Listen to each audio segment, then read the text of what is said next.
Yo, so guys, welcome back to another video. This is a reaction to what a Russian assault on Ukraine would look like. I did a reaction yesterday to like the whole possibilities of what's happening. It didn't really go into depth of like what would happen if Russia actually went ahead and tried to invade Ukraine. But it just sort of let me know about what's actually going on. And I mean, I guess because of that reaction, this popped up in my feed, and I thought it could be an interesting reaction. And we're going to get into this. Hopefully, going to enjoy. Also, the comments on that, I appreciate. There's a lot of people from Ukraine and Russia and the countries affected. So it's intriguing to see like people from these countries sort of letting me know their thoughts. And yeah, we're just going to jump into this. Again, links are in the description to my new channel if you're interested in that. Closing in on 4K there. Same for my Patreon, links are there too. But let's jump into this. War can sneak up on states like a thief in the night. Russia is at its highest combat readiness since the collapse of the Soviet Union. According to Ukrainian intelligence, 127,000 Russian troops have gathered near Ukraine's border. That's so many A portion of the mobilization is part of a joint exercise with Belarus, but the facts on the ground give the Russian leadership the option of attacking Ukraine from the east, south and north. Russia's military advantage is overwhelming. It could assault Ukraine at very short notice. However, a Russian assault on Ukraine with the mission to capture the capital Kiev would ignite a conflict on a scale not seen since Iraq in 2003. So how would a Russian attack on Ukraine go down? And what would constitute Russia's ultimate objective? I'm your host Shirvan, and welcome. Today, this morning, Putin's 69 years old. I know he must have a lot of fillers and stuff, but I did not know he was approaching 70. That absolutely blew my mind. I'm your host Shirvan, and welcome to Caspian Report. Today's episode is sponsored by Curiosity Stream. Getting his money, you love to see it. Russia stand contact using our link just podcast things sign up. Clarity is the well-being of a nation, its peace and prosperity is unattainable unless and until its security is firmly established. In Russia, security overrules all other socio-economic considerations. At times, those security interests even intrude into the political affairs of its neighbors. The Kremlin has a particular allergy to democracy. That's just how it's wired. Whether it's in Belarus, Kazakhstan, or Ukraine, Russia cannot tolerate a democratically governed neighbor. A democracy at its doorstep would inevitably look to the West to develop its legitimacy and liberal values, aligning with institutions like the EU and NATO in the process. Of course, this is how the Russians see it. Whether true or false doesn't matter. The Kremlin shapes its foreign policy according to that paradigm.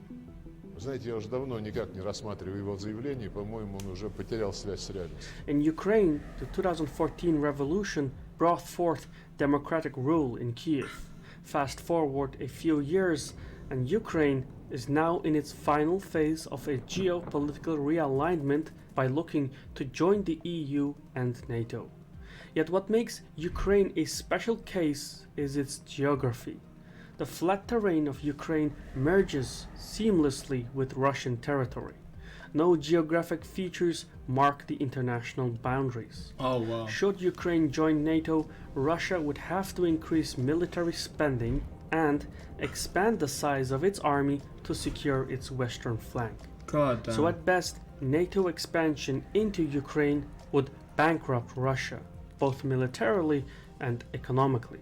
So at worst, NATO... That's why they don't want it then. I mean, obviously, there's a whole cultural thing of like them wanting to sort of be closer. Well, that's what he says. That's what Putin says. But the spending of just having to sort of then put your troops around Ukraine.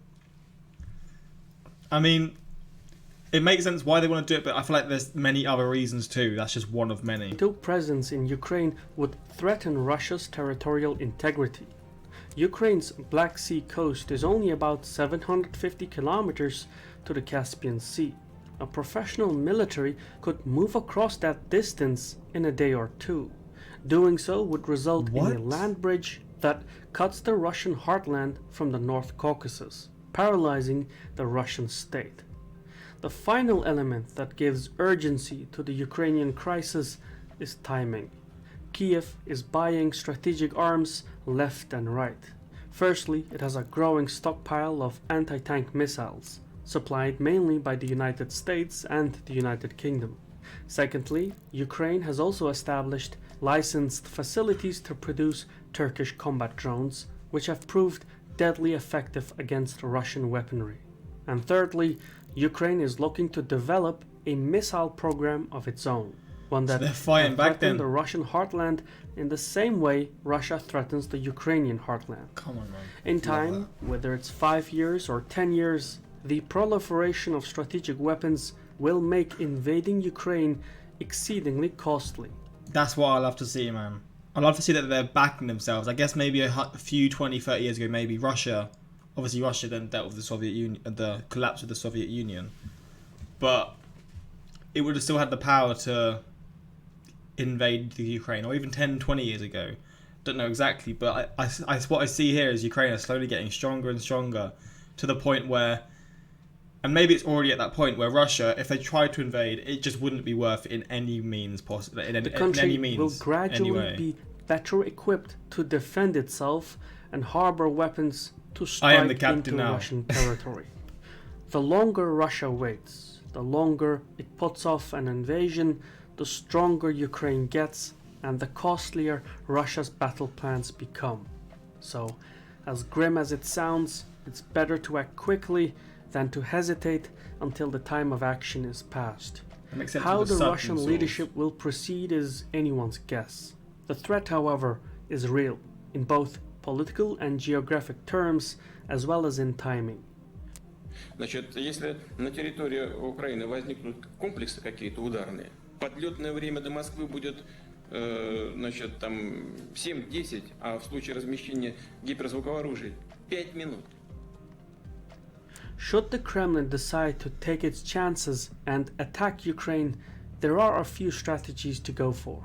The most credible battle plan comes from the alleged CIA interception of Russian military communications in early 2021. While the wow. contents of the interception remain classified, NATO officials talking to the German newspaper Bild summed up the Russian plan as follows. Should war commence, the Russian army could strike from Donbass in the east, Belarus in the north, and Crimea in the south. The assault would come in 3 distinct phases, thereby allowing breathing room for diplomatic concessions. After taking a specific region, and if negotiations fail, the Russian army could move on to the next target, and so on, until Kiev rebukes and Moscow's political objective is met. Either way, the first phase is likely to focus on southern Ukraine.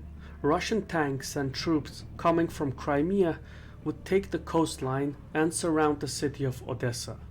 Meanwhile, a Russian amphibious landing operation would cut Ukraine off from the Black Sea while strengthening the supply lines going into Crimea. Interestingly, 6 Russian amphibious ships departed the Baltic Sea in mid-January, heading towards the Atlantic Ocean. It is believed their destination is the Black Sea, which makes an amphibious assault all the more feasible. Eventually, though, the Russians would want to join their forces north of Odessa and then advance as far as Transnistria, a Russian-backed separatist region legally part of Moldova. Moldova, yeah. At the same time, still in Phase 1, What Russian the fuck? special forces would infiltrate the southern portion of the Dnieper River. Their mission would be to disrupt Ukrainian logistics going across the river.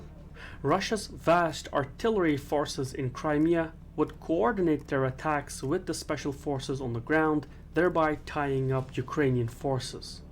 Likewise, from the east in Donbass, Russian troops backed by the Air Force would take a chunk of eastern Ukraine and then take the cities of Dnipro and Zaporozhye by the Dnieper River. From there, the Russians would be free to advance towards Crimea and form a continuous land bridge going from Donbass to Transnistria. As soon as southern Ukraine comes under Russian control, the Kremlin would start dictating terms for a political surrender. If that doesn't work, it's on to Phase 2. Coming from the northeast, Russian mechanized infantry would surround Ukraine's second largest city, Kharkiv. Backed by the Air Force, the Russian army would advance on Poltava and anchor by the Dnieper. Kharkiv and Poltava would be encircled, gas, electricity, and food supplies would be cut off. A few weeks into the siege, the cities would likely capitulate. What blows my mind is how he says, I remember in the video that I done yesterday, we have a connection with Ukrainians. He was sort of speaking as if we're the same kind of people. And sort of, in a sense, the way he wrote was like, we're family, we're brothers and we're brothers and sisters. And then he's going to starve them. I mean, the fact that he wants to invade, he wants to do all this stuff whilst he's also saying that, it just makes you think, like, what is on this guy's head? Like, what's in his head, man? He's just an absolute psychopath. In the second Smart psychopath, but he's a psychopath. He's smart in ways and very stupid in ways. phase, Russia would have taken much of Ukrainian territories east of the Dnieper. The second round of negotiations would start, and if these fail as well, Russia would launch phase 3 of its plan. In this final push, Russian troops would seek to take a chunk of western Ukraine, but crossing the Dnieper might get tricky. The safest way to cross the river is not to cross it, but to move from Belarus into western Ukraine. In December last year, President Lukashenko stated that Belarus would do everything to bring Ukraine back into the fold. That means Belarus would serve as a launching platform, not that it would have much of a choice. Either way, from Belarus, Russian troops would move into the west of Ukraine, but they would have to go around the Chernobyl radiation zone and take the town of Koroshtin first. At the same time, a second Russian contingent would move from Russia into the remainder of northeast Ukraine. Afterwards, in typical pincer movement tactics, the two northern contingents would simultaneously advance on Kiev. The Ukrainian capital would come under siege from the east and west. Now, Kiev is a large metropolitan site, so the Russians would likely wait outside and force the Ukrainian government to capitulate. By the end of phase 3, roughly 2/3 of Ukraine would come under Russian control. However, no plan survives first contact with the enemy, and Ukraine is no pushover. Going by the official numbers, it has a standing army of 145,000 troops, with an estimated 300,000 veterans on standby. Ukraine has also been stockpiling arms and ammunition for years, even acquiring some high-tech weaponry from abroad. But its arsenal is not yet large enough to change the battlefield. Russia, on the contrary, has very capable artillery, rocket and missile systems. We all know about the Russian military, fuck me. Some crazy ass technology. Its air power is substantial, and it has the world's largest fleet of tanks. Russian weapons could devastate Ukrainian military units from afar. In an all-out war, Ukraine would see thousands of casualties within the first hour, and thousands more the days following. So make no mistake about it, the consequences would be terrifying, and the shock would trigger millions to flee west. Yet for Russia, the real challenge would be the resulting insurgency. According to a poll by the Kiev International Institute of Sociology, 1/3 of Ukraine's citizens are willing to take up armed resistance. Those are alarming numbers for the Russians. Based on US military doctrine, to successfully counter an insurgency, the occupation force needs a ratio of 1 counter-insurgent per 20 residents. Adjusted for Ukraine's 44 million citizens, that would mean the Russians would need at least 325,000 boots on the ground to occupy the Ukrainian territory while containing an insurgency. A force that size is not in the works, which implies that Russia wants a quick, decisive victory as opposed to a lengthy occupation. War by itself is a vehicle to reach a political objective. For the Russians, that means compelling Kiev to fulfill Moscow's will. Ideally, this would be the federalization of Ukraine's government. Doing so would preserve the country's territorial integrity while sacrificing its sovereignty. Specifically, by installing a federalized system Each region of Ukraine would be given authority to decide its own culture, economy, and foreign ties with neighboring states. There wouldn't be anything left for the central government to govern over. Moscow would gain the ability to play off the smaller autonomous regions to curtail the political interests of Kiev.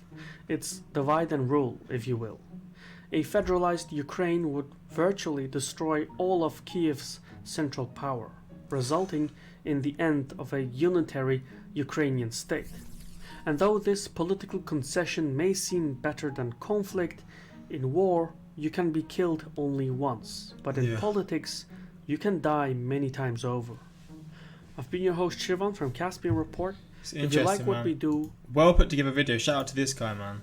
Very well put together video. I hope my Ukrainian friends watching this, I hope you're doing okay. I don't know how you're feeling, because it must be a very scary sort of idea, because you just don't know what's going to happen.